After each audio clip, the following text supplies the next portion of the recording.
Good morning student. પાઠ 12 ઘર્ષણ, જેમાં આગળ આપણે પાઠની અંદર વાત કરીએ ઘર્ષણનું વધારવું અને ઘટાડવું. એટલે કે ઘર્ષણ એ વધારવું અને ઘટાડવું એ બંને કેમ જરૂરી છે. અમુક પરિસ્થિતિમાં ઘર્ષણ ઈચ્છનીય છે. ઈચ્છનીય છે એટલે જરૂરી છે. ઘણી પરિસ્થિતિ એવી છે કે જેની અંદર ઘર્ષણ એ જરૂરી છે. તો કઈ પરિસ્થિતિ એવી છે કે જેમાં ઘર્ષણ ઈચ્છનીય છે અથવા તો જરૂરી છે? દાખલા તરીકે તમારા બૂટ ચંપલના સોલ ખાંચાવાળા કેમ હોય છે? આગળ મેં ચર્ચા કરી જ છે. એ ખાંચાવાળા બૂટ ચંપલના જે તળિયા છે, જેનાથી આપણે રસ્તા ઉપર ચાલીએ છીએ, અને રસ્તાની સપાટી પણ ખાંચાવાળી છે. એટલે ચાલતી વખતે, દોડતી વખતે જ્યારે એ બંને સપાટી એકબીજા સાથે ઘસાશે એટલે ઘર્ષણ ઉત્પન્ન થશે. માટે આપણા બૂટ ચંપલના તળિયાનો ભાગ જો તમે અવલોકન કર્યું હોય તો એ ખાંચાવાળા હોય છે. સાયકલનું ટાયર પણ ખાંચાવાળું હોય છે. બૂટ ચંપલની ભોંય તળિયા સાથે વધારે સારી રીતે પકડ રહે તે માટે આવું કરવામાં આવે છે, જેથી તમે સલામત અને સારી રીતે ચાલી શકો. કાર, ટ્રક અને બુલડોઝરના ટાયરો પણ ખાંચાવાળા હોય છે, જેનાથી રસ્તા સાથે તેની પકડ વધુ સારી રીતે રહે છે.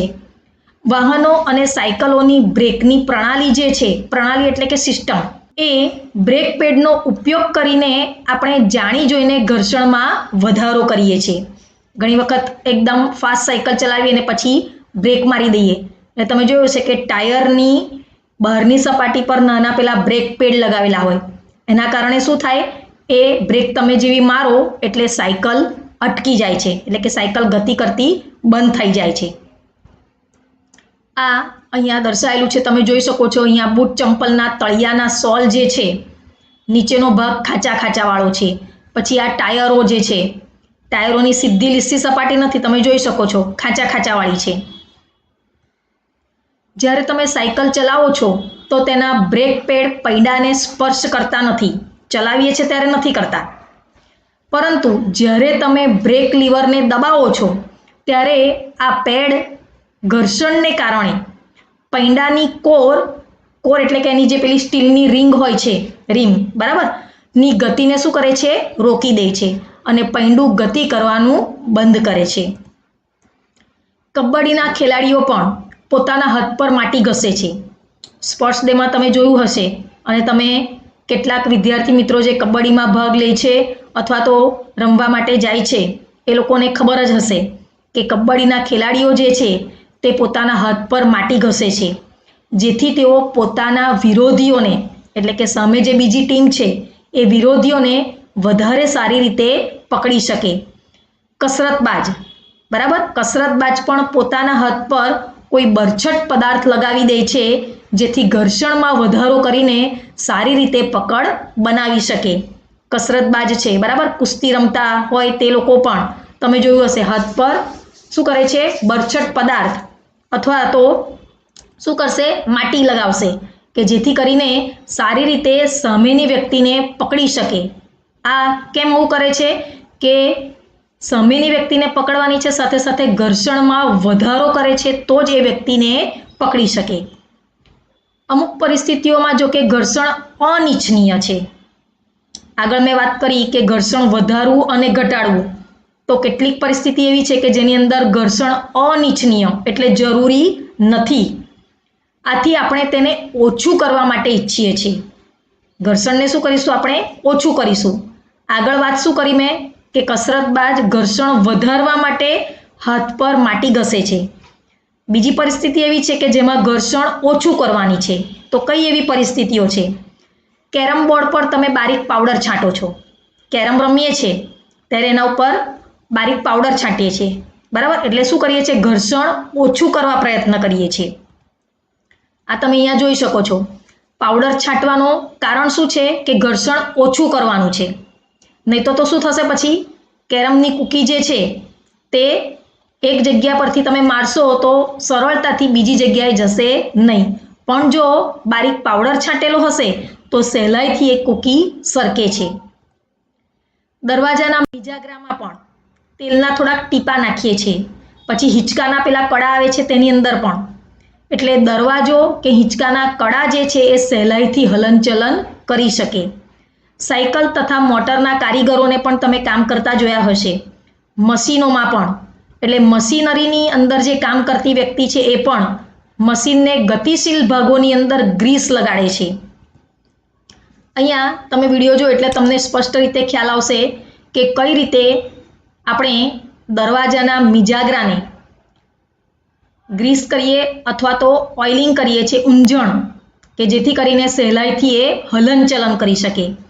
ઘણી વખત પંખામાં પણ એવું જોવા મળે છે કે અવાજ આવતો હોય તો આપણે ગ્રીસ અથવા તો ઓઇલ લગાવીએ છીએ. એ અહીંયા દર્શાવેલું છે. એક જગ્યાએથી બીજી જગ્યાએ આપણે જ્યારે વસ્તુને ખસેડી હોય છે ત્યારે બળ લગાડવું પડે છે, બરાબર. પણ જો એની નીચે આ રીતે પૈંડા, હમણાં આગળ વાત કરીશું આપણે લોટણ ઘર્ષણ બળની, તો આ પૈંડા લગાડેલા હોય તો આપણે સરળતાથી એને શું કરીએ છીએ, ખેંચીને લઈ જઈ શકીએ છીએ. આમાં તમારે બળ લગાડવું પડે છે સોફાને ખસેડવા માટે. આ બતાવેલું છે મશીનરીની અંદર ગ્રીસ કરે છે તે. કેરમની ઉપર બારીક પાવડર છાંટવામાં આવે છે કે જેથી કરીને ઘર્ષણમાં ઘટાડો કરી શકાય. કારણ સરફેસ બતાવેલી છે, આગળ આપણે વાત કરીશું છતાં જ જોઈ લો. સરફેસ એટલે કે સપાટી, બે સપાટી એકબીજા સાથે ઘર્ષણ પામે છે તે દર્શાવેલું છે. ખાંચા ખાંચાની આપણે વાત કરેલી, એકબીજામાં ખાંચા જે છે અનિયમિતતાઓ, ખરબચડાપણું. બૂટ ચંપલના તળિયાની સપાટી ખાંચાવાળી છે જેથી ઘર્ષણ વધારે લાગે છે અને આપણે ચાલી શકીએ છીએ. અહીંયા બતાવેલું છે મિજાગરા, આ દરવાજાના મિજાગરા કહેવાય, ત્યાં આગળ ઊંજણ તેલ કરવામાં આવે છે. બધા કિસ્સાઓમાં આપણે કાર્યક્ષમતા વધારવા માટે ઘર્ષણ ઓછું કરીએ છીએ, બરાબર. આ દરેક કિસ્સાઓ જે જોયા તેમાં ઘર્ષણ આપણે ઓછું કરીએ છીએ કે જેથી કરીને એની કાર્યક્ષમતા શું કરી શકીએ, વધારી શકીએ. જ્યારે તેલ, ગ્રીસ કે ગ્રેફાઇટને મશીનના ગતિશીલ ભાગો વચ્ચે લગાડવામાં આવે છે ત્યારે એક પાતળું સ્તર બની જાય છે અને ગતિશીલ સપાટીઓ જે છે તે સીધી એકબીજા સાથે ઘસાતી નથી. તમે મિજાગરામાં તેલ નાખી દો કે સાયકલની ચેન પર પણ તમે તેલ લગાવો છો કે ગ્રીસ લગાવો છો, તે દરમિયાન શું થશે, એક પાતળું એક સ્તર બની જશે. અને પાતળું સ્તર બની જશે એટલે શું થશે, ગતિશીલ સપાટી એટલે કે જે ગતિ કરવાની છે તે સપાટી જે છે તે સીધી એકબીજા સાથે ઘસાઈ જતી નથી.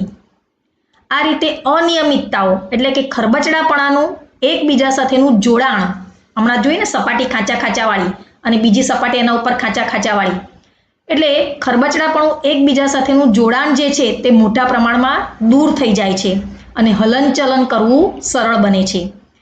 ઘર્ષણ ઓછું કરતા પદાર્થોને ઊંજણ કહે છે. આ બે સપાટીઓ બતાવેલી છે. આ ઊંજણ, આ એક પાતળું સ્તર થઈ જાય તેની મેં વાત કરી તે. આ પહેલી એક સપાટી છે અને એના ઉપર બીજી સપાટી છે કે જેથી કરીને શું થાય છે, ખાંચા ખાંચાઓમાં બે સપાટી એકબીજા સાથે ભેગી થઈ જાય છે. કોઈ મશીનોમાં ઊંજણ તરીકે તેલનો ઉપયોગ ન કરવાની સલાહ આપવામાં આવે છે. ત્યાં ઘર્ષણ ઓછું કરવા માટે ગતિશીલ ભાગો વચ્ચે હવાના સ્તરનો પણ ઉપયોગ કરવામાં આવે છે. હવે બુજોનો સવાલ થાય છે કે શું આપણે સપાટીઓ ઉપર પોલિશ કરીને કે વધારે માત્રામાં ઊંજણનો ઉપયોગ કરીને ઘર્ષણને ઘટાડીને શૂન્ય કરી શકીએ? તો ના. પહેલી એનો જવાબ આપે છે કે ઘર્ષણ ક્યારેય પૂરેપૂરું દૂર કરી શકાતું નથી. કોઈ પણ સપાટી હોય એ સંપૂર્ણ લીસી નથી હોતી અને તેમાં થોડીક અનિયમિતતાઓ તો હંમેશા હોય જ છે. એટલે ઘર્ષણને આપણે ઘટાડીને શૂન્ય કરી શકાય નહીં. હવે વાત કરીએ પૈંડા ઘર્ષણ ઓછું કરી દે છે. કઈ રીતે પૈંડા ઘર્ષણ ઓછું કરે છે? તો એક ઉદાહરણ આપણે વિડીયોમાં હમણાં જોયું તેમ સુટકેસ, અટેચી, બરાબર, અને અન્ય ભારે સામાનની નીચે પૈંડા લગાવેલા હોય છે. તો તમે કદાચ પૈંડાવાળી બેગ પણ જોઈ હશે. તો આવા સામાનને કોઈ નાનું બાળક પણ સહેલાઈથી એને ખેંચીને એક જગ્યા પરથી બીજી જગ્યાએ લઈ જઈ શકે છે. આ જો બતાવેલું છે અહીંયા.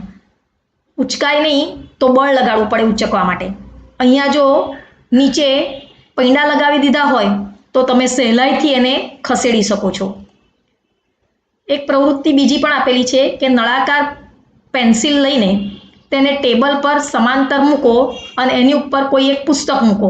હવે પુસ્તકને ધક્કો મારો. નળાકાર પેન્સિલ એક સાથે એક એમ 3-4 મૂકીને એના ઉપર પુસ્તક મૂકી દેવાનું છે. તો શું કરશો? ધક્કો મારશો એટલે એ પેન્સિલની સાથે સાથે તમારું પુસ્તક પણ શું થશે? સરકશે. અને આ દરમિયાન પુસ્તકની ગતિ જે છે એનો અવરોધ ઓછો થઈ જાય છે. તો શું ભારે મશીનો તેમની નીચે લાકડાનો નળાકાર રાખીને એક સ્થાનથી બીજા સ્થાન સુધી લઈ જઈ શકાય? અથવા તમે જોયું છે આપણે લઈ જઈ શકાય છે. બરાબર? કઈ રીતે? જો આ રીતે અહીંયા નળાકાર પેન્સિલ મૂકી દીધી છે અને એના પર પુસ્તક મૂકેલું છે. અને જો તમે ધક્કો મારશો તો પેલા પેન્સિલની સાથે સાથે પુસ્તક આગળ ગતિ કરે છે. જ્યારે એક વસ્તુ કોઈ બીજી વસ્તુની સપાટી પર ગબડે છે ત્યારે તેની ગતિને અવરોધતા બળને લોટણ ઘર્ષણ કહે છે. યાદ રાખજો, જ્યારે એક વસ્તુ એ બીજી વસ્તુની સપાટી ઉપર ગબડે છે ત્યારે તેની ગતિને અવરોધતા બળને લોટણ ઘર્ષણ કહે છે. ગબડવાની ક્રિયા એ ઘર્ષણને ઘટાડી દે છે. કોઈ વસ્તુને બીજી વસ્તુ પર સરકાવવા કરતાં ગબડાવવી સરળ છે. તમે કદાચ પેલા ગેસના બુલાવાળાને જોયો હશે. એ હંમેશા જો ગેસનો બુલો નળાકાર છે એટલે શું કરે છે? એને ગબડાવી દે છે. સરકાવવા માટે કે એને ઉચકવા માટે બળની જરૂર પડે, પણ એ શું કરે છે? એને ગબડાવી દે છે. એ સરળ છે. આ જ કારણે પૈંડા લગાવેલા સામાન ખેંચવા એ સગવડતા ભર્યું છે, એટલે કે સહેલાઈથી આપણે ખસેડી શકીએ છીએ. પૈંડાનો જો આવિષ્કાર ન થયો હોતે, વિચારો, તો માનવ જાતિની મહાન શોધોમાં આપણે આ બધી વસ્તુઓ કઈ રીતે સહેલાઈથી એક જગ્યાએથી બીજી જગ્યાએ ખસેડી શકત. પૈંડા જે છે તેનો આવિષ્કાર એ ખૂબ જ મહત્વનો ગણવામાં આવે છે, કારણ લોટણ ઘર્ષણ એ સરકતા ઘર્ષણ કરતાં ઓછું હોય છે. તેથી જ મોટાભાગના મશીનની અંદર પણ સ્લાઇડિંગને કે બોલ બેરિંગનો ઉપયોગ દ્વારા લોટણમાં બદલવામાં આવે છે. સ્લાઇડિંગ વિન્ડો તમે જોઈ છે, આપણા ક્લાસમાં પણ છે. તો એ સ્લાઇડિંગ વિન્ડોની અંદર બોલ બેરિંગનો ઉપયોગ કરીને સહેલાઈથી તમે શું કરો છો? બારીને ખસેડી શકો છો. કાચને સ્લાઇડિંગ એટલે એક જગ્યા પરથી બીજી જગ્યાએ ખસેડી શકો છો. છતના પંખાઓ, આપણા ઘરમાં જે પંખા છે તે, સાયકલની ધરીમાં અને કેન્દ્રની વચ્ચે બોલ બેરિંગનો ઉપયોગ આ એના ઉદાહરણ છે. અહીંયા ફરી પાછું આપણે રિપીટ કરીએ કયા કયા ઘર્ષણ વિશે શીખી ગયા. તેની અંદર શરૂઆતમાં મેં વાત કરેલી હતી તેમ કે પાવડરનો ઉપયોગ કરવામાં આવે છે કેરમ બોર્ડ પર, કે જેથી કરીને ઘર્ષણ શું કરીએ આપણે અહીંયા ઘટાડી શકીએ, તે બતાવેલું છે. આ મશીનરીમાં બોલ બેરિંગનો ઉપયોગ કરવામાં આવે છે તે બતાવેલું છે, કે સહેલાઈથી એ બોલ બેરિંગના કારણે અહીંયા એ શું થશે? સહેલાઈથી એકબીજાના સંપર્કમાં આવશે અને ઘર્ષણ શું કરશે? અહીંયા ઘટાડે છે. ટાયરો ખાંચાવાળા, આ અહીંયા સુટકેસમાં પૈંડાવાળી રચના, સહેલાઈથી સામાનને આપણે ખસેડી શકીએ. આ બધા જ ઘર્ષણના ઉદાહરણ છે.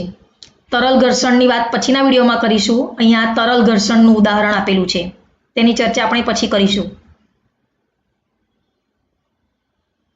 વાહનોના ટાયરોની ખાંચાવાળી સપાટી જે સહેલાઈથી એ વાહન એક જગ્યા પરથી બીજી જગ્યાએ જઈ શકે છે. આ જે બોલ બેરિંગની વાત કરેલી હતી, મશીનરીમાં વપરાય છે, તે મશીનરીની અંદરનો ભાગ બોલ બેરિંગનો બતાવેલો છે.